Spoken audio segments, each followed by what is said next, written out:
17 বছর আমরা কথা বলতে পারি নাই। 17 বছর আমরা কথা বলতে পারি নাই। আপনারা জানেন আমরা মাঠে ময়দানে যারা কথা বলি কোনো সময় আপুস করে কথা বলি নাই।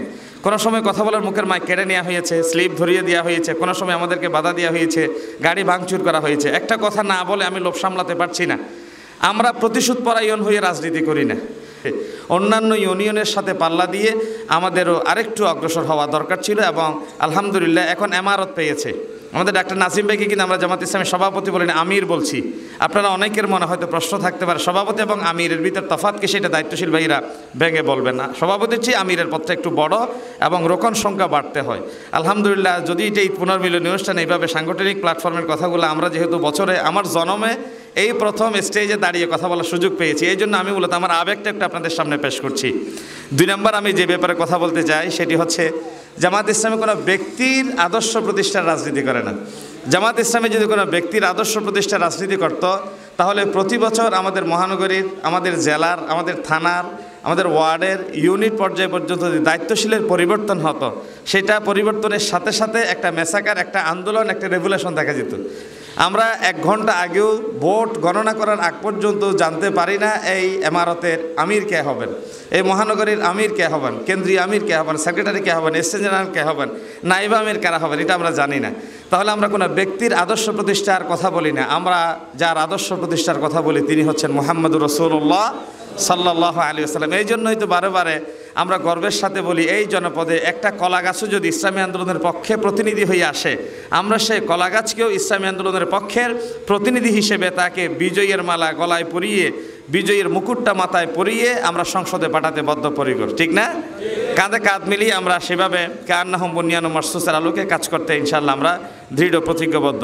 3 নম্বর আমি যে কথাটা বলতে চাই, এখন আমাদের সময় এবং সুযোগ যেহেতু এসেছে, আমাদের একটা সময় ছিল আমরা রিক্সাওয়ালা, ঠেলাওয়ালা, কুলি, দিনমজুর, শ্রমিক, মেহনতি মানুষের মাঝে জামাত ইসলামের দাওয়াত পৌঁছাতে একটু ইতস্ততা বোধ করতাম। কারণ তিনি পড়াশোনা জানেন না, সিলেবাস শেষ করতে পারবেন না, মান উন্নয়ন করা সম্ভব না। এই জন্য শরীরের টুকা দিয়ে দিয়ে ময়লা পরিষ্কার করা যারা চলে তাদেরকে আমরা দাওয়াতি কাজ করতাম।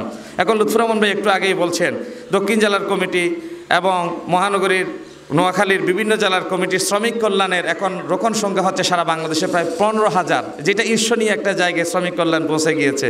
এখন কম পড়াশোনা করেও আলহামদুলিল্লাহ একটা স্তরে পৌঁছার একটা সুযোগ আছে। কিছু ভাই যারা পড়াশোনা করেন, যারা জানেন না তাদেরকে কিভাবে সহযোগিতা করতে হয়, এখন জামাত ইসলামী সেই পরিকল্পনা হাতে নিয়েছে, সহযোগিতা করে এগিয়ে আসছে। এই জন্য আমাদের এখন এগিয়ে আসার মান উন্নয়নের কোনো বিকল্প নাই। আমি সর্বশেষ যে কথাটা বলতে চাই, 17 বছর আমরা কথা বলতে পারি নাই।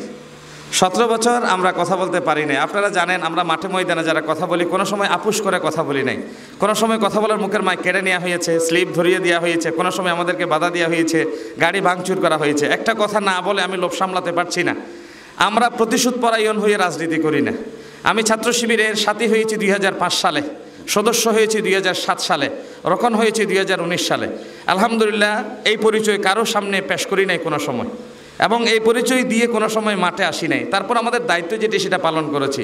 পুটিবিলার ওই সন্তান আমার ভাই আমার ব্যাপারে কান ভারী করে চাঁদগাঁও থানায় আইসিটি অ্যাক্টের মামলা, লোহাগাড়া থানায় আইসিটি অ্যাক্টের মামলা, আমার দারুল ইরফানে তখন চাকরি করতাম, আমার কমিটিকে ফোন করে চাকরি থেকে টার্মিনেট করা, মসজিদে ফোন করে আমার আইয়ুব সাহেবের মামা শ্বশুর ইসমাইল সাহেব পরশমন্দির মালিককে ফোন করে টার্মিনেট করা, সেই জুলুমের কথা আমাদের মনে আছে। আমি জুব্বা পরে গিয়েছিলাম কওমি ছাত্র হিসেবে একটু সমীহ করবে সাবেক এমপি মহোদয় যখন আমাকে ডেকেছিলেন ওনার কাছে, কিন্তু এই জুব্বার ন্যূনতম সম্মান উনি না রেখে ঘাট ধরে আমাকে বের করে দিয়েছিলেন। কি অপমান করেছিল, ইন্ধন জুগিয়েছে পুটিবিলার একটা সন্তান। আলহামদুলিল্লাহ 5ই আগস্টের পরে অসংখ্য মামলার নাম তালিকা জমা দিয়ে আমাদের সুযোগ ছিল। আমাদের আনিস ভাই যে কথাটা বলেছেন, প্রতিহিংসার রাজনীতি যদি আমরা করতে চাইতাম, যারা আমাদেরকে রাত্রিবেলায় ঘুমাতে দেয় নাই, চোর ডাকাত বদমাশ টেন্ডারবাজ চাঁদাবাজ যারা বউ বাচ্চা নিয়ে আনন্দ ঈদ উদযাপন করেছে, আমাদের পীর বুজুর্গ দায়িত্বশীলরা খালে বিলে ঝিলে ঘুরে ঘুরে ফেরারি আসামি হয়ে রাত্রি যাপন করেছে, ঈদ উদযাপন করেছে, তাদের নামও জানি, তাদের বাড়িঘরও চিনি, তাদের RSBS সব কিছু আমাদের জানা আছে। কিন্তু কেবল ইসলামী আন্দোলন, ইসলামী ছাত্র শিবির, জামাত ইসলামী, নবী করিম সাল্লাল্লাহু আলাইহি ওয়াসাল্লামের ত্যাগের রাজনীতি করার এই আদর্শ মাতার উপর নিয়েই চিন্তা করি বলে আমরা তাদের উপর প্রতিহিংসার রাজনীতি এখনো করে যাচ্ছি না, করব না। আমরা পুটিবিলাবাসীর কাছে আকুল আবেদন করব, ইসলামী ছাত্র শিবির এবং জামাত ইসলামী শ্রমিক কল্যাণ বাংলাদেশে একটি সুখী সমৃদ্ধশালী আত্মনির্ভর একটি রাষ্ট্র গঠনের জন্য তারা দায়িত্ব পালন করে যাচ্ছে।